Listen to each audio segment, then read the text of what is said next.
Hello everyone, Turjaman is here for you again. Today's topic is the curl of a vector field. Previously we discussed the divergence, which is an indicator of the presence of a source, and this type of source can be called a flow source. There can be another type of source which is called vortex source, which causes the circulation of a vector field around it.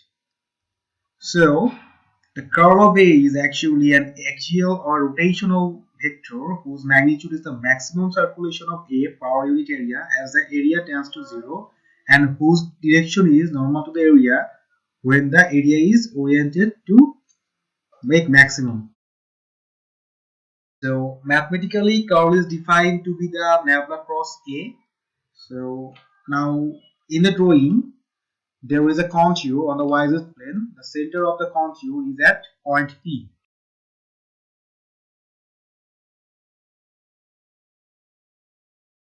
To find the line integral along the four sides of the contour ABCDA, we have to evaluate the line integrals along each individual sides and then add them up together. So here the length of AD is dz and the length of AB is dy. So here's the deal. Computing line integrals along each of the four boundaries of the contour. Here we employ the Taylor series expansion.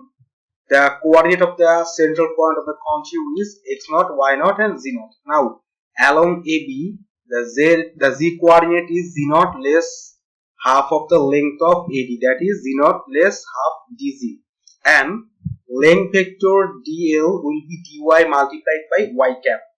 Therefore the line integral along AB come out to be like this.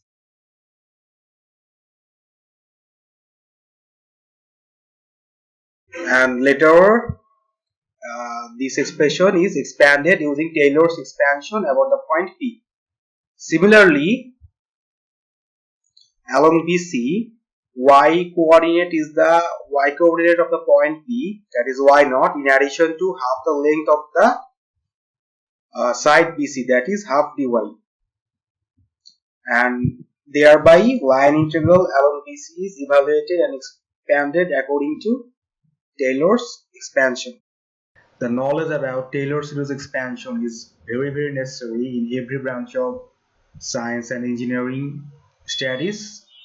I'm gonna drop a video someday on Taylor series expansion. So for now, that is dy by 2 del az by del ay at p. Similar for the integral of the other two remaining sides of the contour. As the path of the integration along AB and CD are opposite to each other, here the minus sign gets introduced in the expression of these two.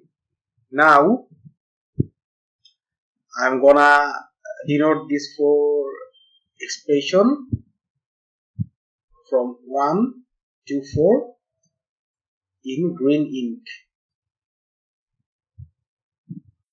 Now by adding the equations from 1 to 4, we'll have the expression for curl A's x component, because in the computation the contour was on the yz plane and therefore the differential area is dy multiplied by dz.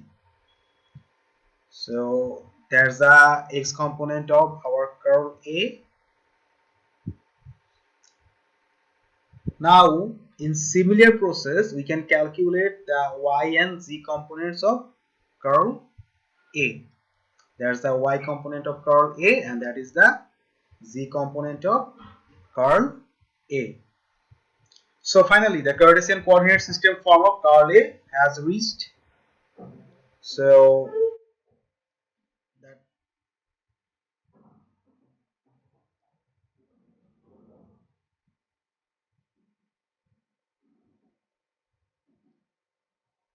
there's a Cartesian coordinate system.